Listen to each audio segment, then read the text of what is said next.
Welcome back to Miami Realty Rundown. I'm Carlos. And I'm Ideal. So we have Laudy here from Manage Nest. So we figured we would bring you Something a little different. a little different, yes, the property management side of the business. A lot of you are investors, do your own, management. You may have one, you may have two, and you might be looking to expand. And Laudy here can kind of give us an insight on how it makes it easier for you when you have rental properties. Your options. Yeah. Absolutely. Thank you for coming. Thank you for having me. It's a pleasure. So give us a little bit of history on you so people get to know you better. Sure. I think from a personal side, Laudy Florentino, I am a father of two, 16 and 20. Oh, congrats. Husband of 22 years, the kind of the Wow, badge of nice. honor that I Yes. have. Professionally, I've been in the operation customer experience business for about over 25 years. Okay. So managing call centers has been my thing. I did retail, and I started investing in properties over 10 years ago. I have a friend who was in college. He's like, I think you'd be great at this.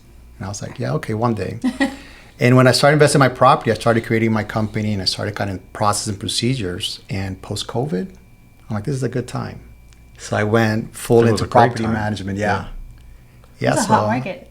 It is. And it's also great to have your own project. Yeah. So I real estate is something that's fun. I think we add a lot of value into that space. We agree. It's a lot of people don't understand our industry. And we meet so many interesting people. Yeah. Difficult, but some people are actually pleasant and enjoyable to be around. But it's constantly something new. From which perspective? From the The whole real estate Oh, industry. yeah. Everything. Everything in is general. new. Every situation, every day, every person that you meet, every Yep. transaction that you encounter, everything There's is never one that is the exact same. no.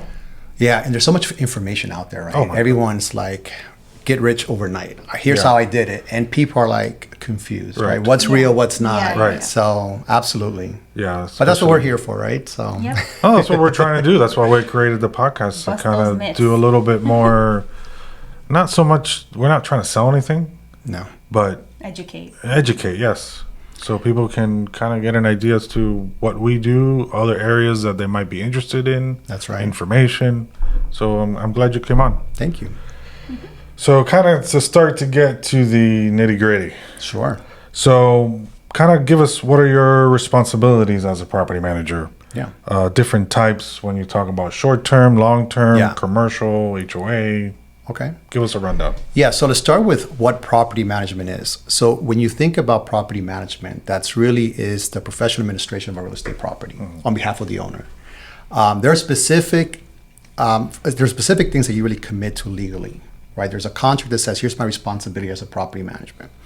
What's important to understand that when it comes to property management, you have short term, which is what we know as Airbnb, which we're going to talk through. You have your midterm. You have your long term, which is the Yearly. Annual yearly. basis, right. You have the HOAs, which is when you manage a property where the owners live inside. And then you have commercial. And if that's not enough, you have also maintenance companies that consider themselves property managers, like the lawn care and all that. Right. So you'll see that from I time to didn't even time. think about that. Yeah, you see it from time to time. So property management is pretty. You have to really know which type of property management when you hear the word. So our specialty is annual leases, Okay. which is what we do. Okay. Perfect. So you want me to talk the responsibilities? Is that what? Yes. Okay, Kinda just give us a making little sure. bit. Yeah. Yeah. So we're a full service property management. And what that means is that we can, owners hire us to take care of the property. It's hands off, right? Again, it's an official commitment to say, we're handing this property over to you.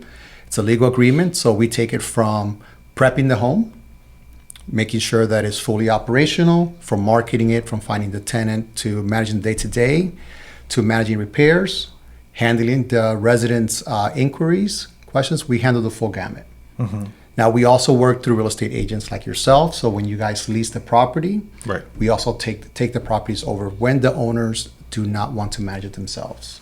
Okay. Okay. Yeah. So you take care of making sure that anything that the property needs, maintenance wise, Yeah, any issues that the tenant may have throughout their stay are taken care of. that's right. And then the exit. That of is that correct. tenant. Okay. So out of curiosity, does that include like an inspection for the landlord? Like check the AC, the plumbing, nothing? Yeah. Is that what it entails as well? Yeah, full service is full service. So prior to renting a property, we do a property inspection, right? Okay. So everything in a household has a lifespan. So if you walk into a property that you're going to rent, and let's say that the AC is 25 years old, it's working fine, it's cold. The fridge is 10 years old. In the property inspection, what we make note of is the lifespan. So although it's working today, it's important that we understand, It's end of life. yeah, it could happen at any time. I mean, there's properties that we have that have appliances 25 years old. You're like, wow, And they that's can work amazing. just fine. They And can it work works just just fine. fine. But you have to know what the condition of the property when you lease it. Because a lot of the maintenance issues are pretty much predictable. Right. The roofs, you can see the roof, you can see the plumbing. Electric is a little bit more difficult, but we capture that and we provide that to the owner. And if we're working with the agent, we'll provide it to the agent to say, here's inspection, here's what could. But other than that, so we do full inspection. Okay. Nice. Okay. Yeah. Very nice. We just to clarify, we don't take the what do you call it, the electrical panel like Right. Like a home Yeah. inspector. Full right. deep. No. We use the word inspection, but I kind of had to put a little asterisk by it So that inspection overview. yeah, exactly. Right. Or property Just to briefly assessment. go Yeah, over assessment. The property. Mm-hmm. Okay. Okay, good to know. So, we're landlords. Mm-hmm. What is the biggest myth about being a landlord that you think we can bust? The biggest myth is that it's easy to do, right? Oftentimes, and I went through that piece that says, yeah, I mean, when you have a rental, it's just a matter of collecting rent, and if something breaks, we just call handyman to fix it, and it's easy as that. The challenge becomes that, especially now with the rising rents, residents' expectations are much higher than ever before. Correct. The one thing the residents absolutely dislike is having to chase an owner down, Yes. or having to feel that I have to work around the owner's schedule, right? In the Amazon era, they want service immediately. So I think that's number one. Number two is when it comes to repairs, some things you can replace, some things you can repair, and you have to know the difference. You know, vendors is a totally different beast because you have vendors that how they price is totally different. So we did an exercise to replace a toilet, right? So I was having this conversation about the widespread in costs. So when we did our exercise to replace a toilet, it was as low as $100 and as high as $500. The $100 was a handyman, non-licensed, who can say, hey, I'll get it done on the weekends. Right. It's $100, but there's some risk with that. On the $500 end of the spectrum is a company that says, hey, we charge $400. If you want us to pick up the toilet, it's an additional 100. something Pick like up that. and dispose. Right. Exactly. So there's a pretty wide spectrum in prices. Yes. So because we get a lot of repetition, we understand when it's the right, who's the right vendor based on the circumstance. Okay. Which I think for an owner, sometimes it's difficult if you don't have that, that much experience with Well, hiring the vendors. also as an owner who doesn't themselves, what they have to start looking when it happens, Yes. and then find somebody. Yes. So then you have a tenant that calls you, and let's say the AC broke. Well, now it takes me 2 days to get an AC guy out there. So now they're sweating and living miserably because it's so hot here, Yeah. and they get upset. Yeah. And rightly so. Yeah. I mean, I understand. I wouldn't want to live without AC, especially here. But it takes because you don't have somebody constantly on call. And you have your little caveat in the lease that says that the resident or the tenant is responsible for repairs up to X I amount. was Yes. going to ask I about put that on yeah. my leases. Yeah. Yeah. So in theory, it makes sense as a baseline, Right. right? To tell the tenant, hey, you're responsible for the little things. On a practical basis, it doesn't always pan out that way, No, it doesn't. right? Because what happens is you have a tenant that maybe it's not as handy and maybe they have a light bulb they need to replace and you have a 10-foot ceiling and they don't feel comfortable climbing up and replacing Correct. it. Yeah. Or the bulb type is a LED, it's a totally different one. So if they call you and say, hey, can you do me a favor? I need a light bulb replaced. So, well, based on your contract, you're up to That's not always a good experience. No, it's not. Especially if you've had this tenant for over, let's say, a year or 8 months into the lease, and they've never asked for anything. Right. So I think you have to evaluate Yeah, every you gotta figure it situation out. to figure out what's the right thing. Here's the other piece. When we do that, when we say, oh, you can handle it yourself, they stop calling for the little things. That small leak behind a cabinet, little drop, oh, that's not a big deal. The tenant's not going to want to pay for a plumber to fix it, or they may not fix it correctly. So what tends to happen is they start kind of covering things up. That small leak becomes a big expense down the line. Yeah. So I think you have to really approach it from a service attitude. Just listen to the resident, to the tenant. If you can help them, guide them, what they can do, but you have to know when to engage. Yeah, Yeah. for sure. Yeah, there are, to everything, there's pros and cons. That's right. So I think you kind of touched upon it. The difference between self-managing and hiring a professional. Kind of give us a little bit more about breaking that down. Yeah, self-managing, again, is kind of more the informal Yeah. task that we talked about. Professional management is, there's already systems, we have softwares, there's processes, and there's the experience factor that comes from repetition. So when something happens, you hire a professional, we tend to know exactly what needs to be done. If you're someone that's just managing yourself, or you hire someone that's doing it for you as a favor, it's the same thing, right? It's like, how can you hold someone accountable that's doing Yes. you a favor? Right. So it really plays Sure. out. Okay, so there's also a lot of real estate agents who like to call themselves a property manager. Does that mean they hold the title? What's the difference between an actual property manager like yourself and a realtor who says, oh, I manage my clients' properties? Yeah. So it starts with, in general, legally, right? For you to manage a property, the biggest requirement is your real estate license. That's the primary thing. And if you're a real estate agent and you want to manage a property, okay, so technically you can do that. Where it gets a little challenging is that if you're under a broker, does your broker know that you're managing a property? So it kind of puts you in a situation that, like, yeah, I'm kind of managing it on the side, but yet you're operating with your broker's license. Right. And does your broker know? And when you do that, there's some liability that you're exposing yourself and your broker to. Yes. So I think that's number one. And what often happens is that I think that agents do it out of really, they want to do a favor, right? There's this mindset that property management is expensive and my client doesn't see the value, but you know what? I'm going to help you. And you kind of commit without even wanting to, but you feel obligated.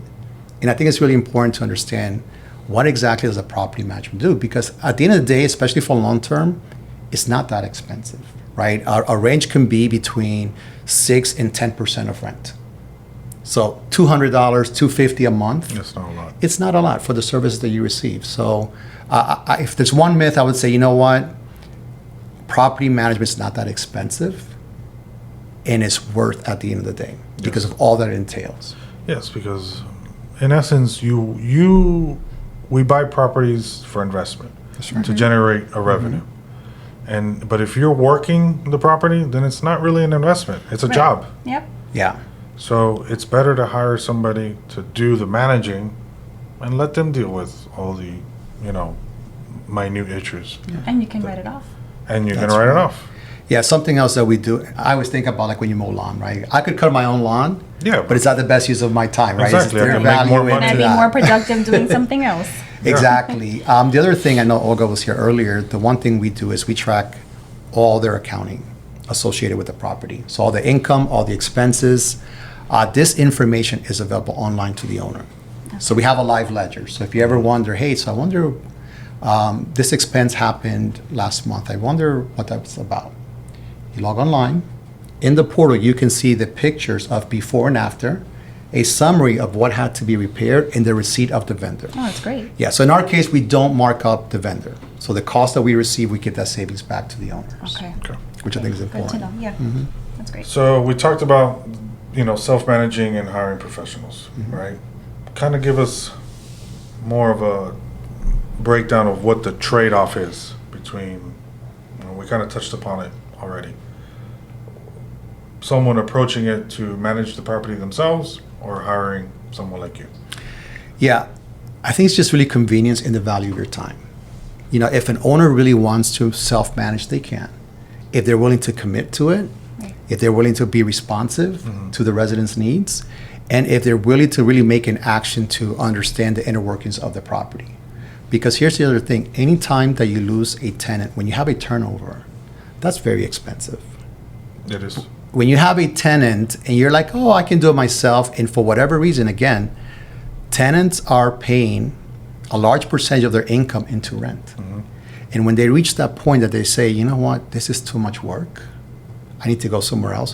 When that tenant moves, whatever you try to save throughout the year, you're gonna lose it for the next year or so. Right.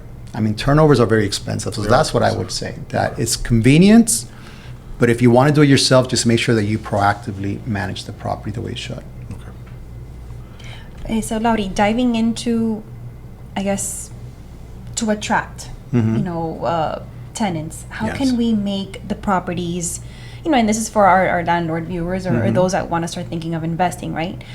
How can they make the properties a little bit more attractive so that they can maybe get more return for their investment? So I always say, the quality of the property is in direct relation to the quality of the tenant, right? So if you want to have a great tenant, you got to deliver a great property. Right.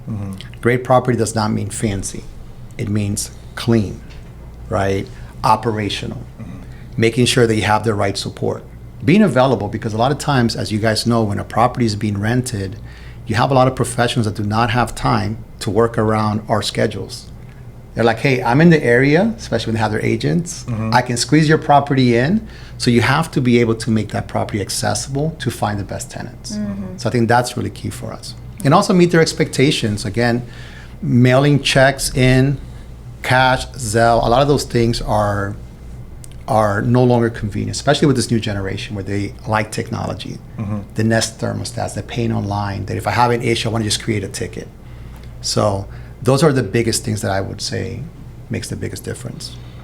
So, tangent. Yeah. You just mentioned ticket. So if they were to manage the property under you, they can create a ticket and you Yeah. guys see. Oh. So anytime that something breaks down in the property, the resident they go into the portal and they create a ticket.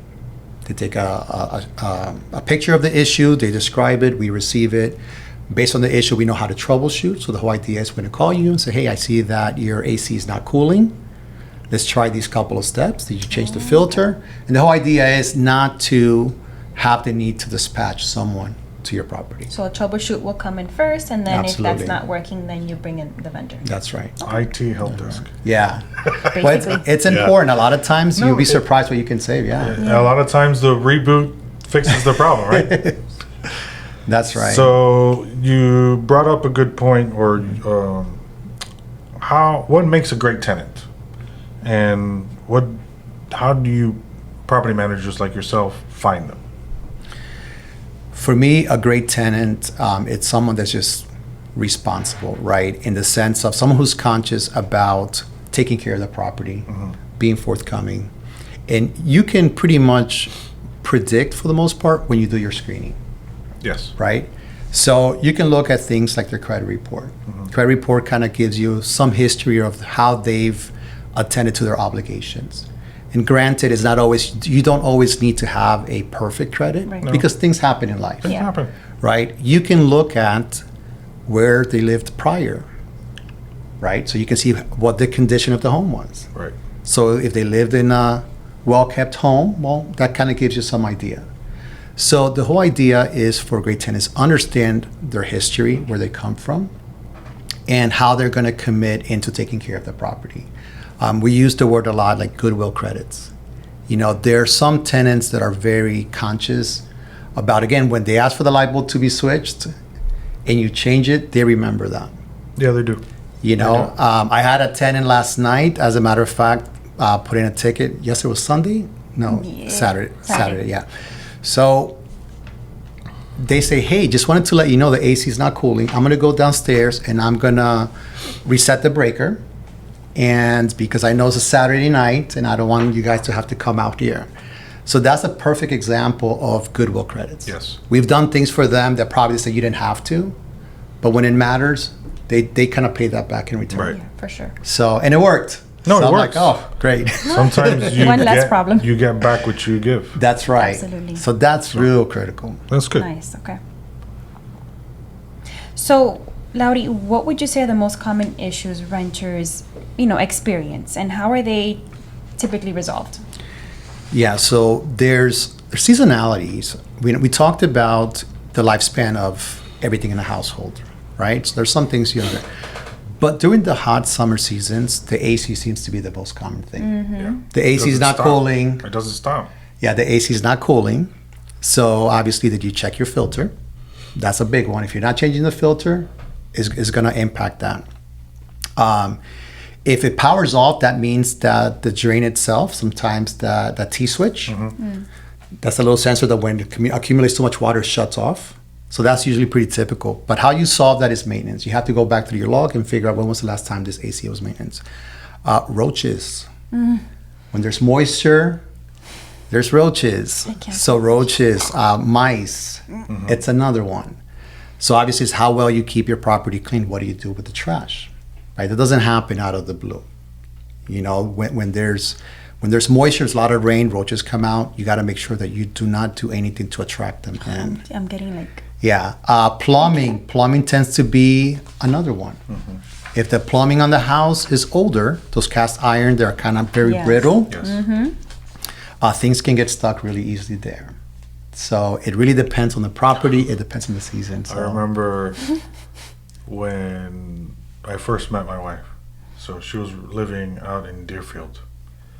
And I had staying over, I was brushing my teeth, whatever, and she thought her bathroom sink was overflowing. So I did, snaked it, whatever.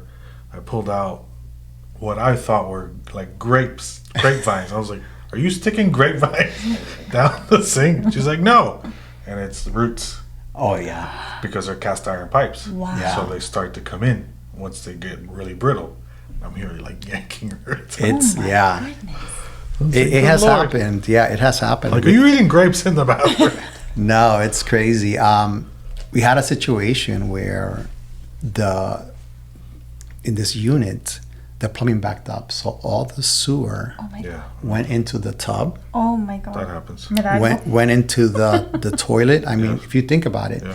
because it was cast iron pipe and it was already brittle, so any paper Yeah. will cause a backup. Would do it. That's it. So imagine that happening when we talk about emergencies. So that happened on a Saturday around 1 p.m. And they just sent us the pictures. We're like, oh no. So we got someone there within 40 minutes to vacuum out the water, to clean it, to find out what was the issue, because we did not know what was causing the issue. So we spent all Saturday probing to figure out what it was, try to snake it. We did all sorts of things, and at the end of the day, it was the cast iron pipe was dying. So the owner now has a situation. So what do I do? I mean, for you to replace the plumbing on a property is very expensive. Extremely expensive. And do you move the tenants out? What do you do? Yeah. So ultimately, we did what they call the trench list. Would you put the tenant in a hotel in that situation? Yeah, you would have to figure out how long it Right, would take, obviously. right? If it's going to take you, I mean, for you to break the plumbing, it takes a minute. So either a way out of the lease, right? Maybe a hotel, then maybe transition them out. What we did here, though, is we did the trench list, that sleeve that you put in the Yes, the plumbing. vinyl. Yes. I did a lot of research. I was kind of skeptical because it depends who you speak to. Plumbers, whoa, that's not a long-term solution, or you hear so many different stories. But that's what we ended up doing, and we were able to do that while the tenant was there. Okay. Yeah, because there's no breaking. There's Exactly. no break-in, and it's at a fraction of a cost. Yeah, so I actually saved the closing because of that. Yeah. Yeah. The one thing you have to tell them, obviously, do not put any paper. Yeah. Care for the laundry. You have to kind of be very No, thoughtful what you put down the chemicals, drain. yeah, Yeah. obviously. But we were able to save that tenant, so obviously, so that really worked out. Wow. Yeah, fine. Yeah, that's good. Yeah. Well, things happen. I mean, Well, that can go south really quick. really fast. Oh, How do you defend, right? Just from a legal perspective. Yes. I mean, it's a very delicate situation. It's a very delicate. So it's so For sure. important that you capture the timing. Reported this time. Here's when they show up. Here's what we did, because you just never know. Right. And again, that's why I always bank on the Goodwill credits, because I'm like, oh, I hope they come in. Please use those Goodwill credits. Yes. So So, I mean, again, you kind of touched upon what you guys do. Yeah. But is there anything else you guys do behind the scenes that they might want to know? The biggest thing that we do is we try to become very familiar with the property. Like that's the biggest thing. Like very rare are we surprised, unless it was a cast iron pipe, which we did not do but very rare are we surprised when something goes south. And the whole idea about having a property management company is you have the experience, the process, and the systems to address it. A lot of our time and energy really is spent on the residents. Just being responsive to residents, even things that may not seem as an emergency To or them it is. important, to them it is. So I think that's where most of our time really goes, is making sure they have a good relationship with them. Because if you have happy residents, they'll take care of the property. Correct. And then the owner's in a good place.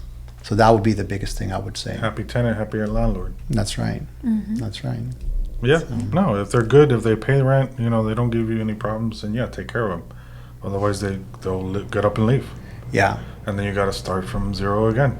And it's an expectation now. Now it's not, you're no longer being nice. That's what is expected. No, it's expected. Right? It should be. Yeah. We have residents, they're doctors, they have their own business, and they do not want to lift a finger for a property that they do not own.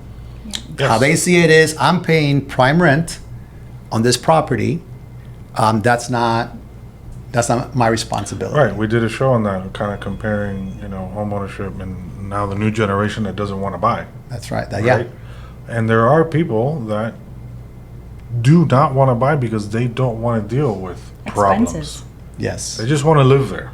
I want you to take care of the AC. I want you to take care of the roof. That's and right. of this and of that. Everything. I don't want to deal with it. That's why I pay you rent. Yeah. That's it. And that's the new norm. And that's becoming, especially. That's the new generation. That's Yes. just what they expect in our days, right? It's like And we then- want to own our home. Yeah, and you have different pockets of different types of tenants. That's right. But the higher end, that's what they expect. I mean, when you're paying $8,000 in rent, Yeah. right? It's like, Everything better be included. and in they're these working, $8,000. yeah, and Oh. they're working from morning to evening. And they have kids, and they have this, they have that. Yeah. Yeah, the house is the least of their worries. Yes. So I agree. Howdy, just kind of, if you were going to pitch, let's say we're both landlords. If you were going to pitch your service to us, what would points would you raise so that we can actually use Hire your you. service? yeah, good question. So I would say that owners who self-manage is really an education, right? So why? Some owners do enjoy self-managing. There's nothing wrong with that, right? But if you're doing it out of fear of costs, or you're doing it out of fear of value, the unknown, probably that's not a good reason. So where we come in is educating. Here's what we do, right? Full service from beginning to end. Like I said, you basically hands off. We make everything available to you. When something breaks down, pictures. You can access receipts, so you don't feel that you're being overcharged. Your expenses, money comes in, money comes out. You can log in, live ledger. You can log in on a Friday night, say, let me see what's going on with my accounts. Everything is there. So the unknown is what scares people. And again, long-term annual property management on average, if you go out to the market, is between, I say 6 to 10%, because we push it through our partnership with agents down to 6%. But let's say 7, 8%. When you factor that over 12 months and you say, okay, that comes out to $3,200, let's say. Yeah. How do I get that savings? First of all, it is a tax write-off, Yes. right? You do get all your accounting, you're going to get a 1099 miss at the end of the year. You don't have to worry about that. Your repairs and maintenance, you're going to save money there. Because again, we did a study from $100 to $400, $500 for a toilet change. We know what the right price is, and we're not putting Band-Aid. So there's a lot of value that you get throughout that I think oftentimes owners are not aware. So reach out, they can call, and we're happy to answer the question. If it's a good fit, great. And if it's not, that's okay. Because the last thing we want, it's someone who maybe enjoys self-managing and does not really see the value, and that's okay too. No, that's fine. Yeah, Yeah, it's not for everybody. it's not. It's not, yeah. So, but if you can take advantage of the service, take advantage of the service. That's right. It's just like with us. We meet a lot of people, and people can sell their own houses. It's not that they can't. That's right. It's just the things that go behind it that you may not be aware of. that can save you time and money, quite Yeah. frankly. Your sanity. Sanity. Yeah. I mean, so It's a convenience component. It's convenience. And like I said, if you try to self-manage and you lose a tenant at the end of the lease, whatever savings you gained, you're going to lose it, Right. yeah. right? Our whole idea is we want to keep tenants long-term. And how do you do that? As we discussed, is by being responsive, understanding where they are in life. You know, when a resident loses their job, when they cannot afford, like we know these things because they let us know, and we kind of try to be proactive. So Do you guys do like spot check-ins? we do. Okay. We do. Yeah. That's very important. So anytime that we have maintenance on the property, Right. we do the drive-bys, which is outside. Yeah. When we do maintenance on the property, if we provide the lawn service, we always have eyes on the property. And it's not an I got you. No. Right? It's just anticipating little things, identifying little things that can become Yes. bigger issues. Yeah. Okay. That sounds Laudy, great. thank you so much. Thank you for having me. Very informational. Thank Yeah. you. So, guys, if you're a landlord or you have multiple investment properties and you want to hire a property manager that, you know, can take care of or eliminate most of your worries, or you can kind of sit back and actually enjoy making the money from the properties, That's right. that's Laudy's your guy. All right?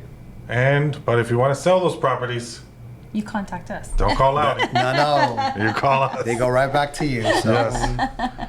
Thank you so much, and we'll see you next week. Bye. Have a great week.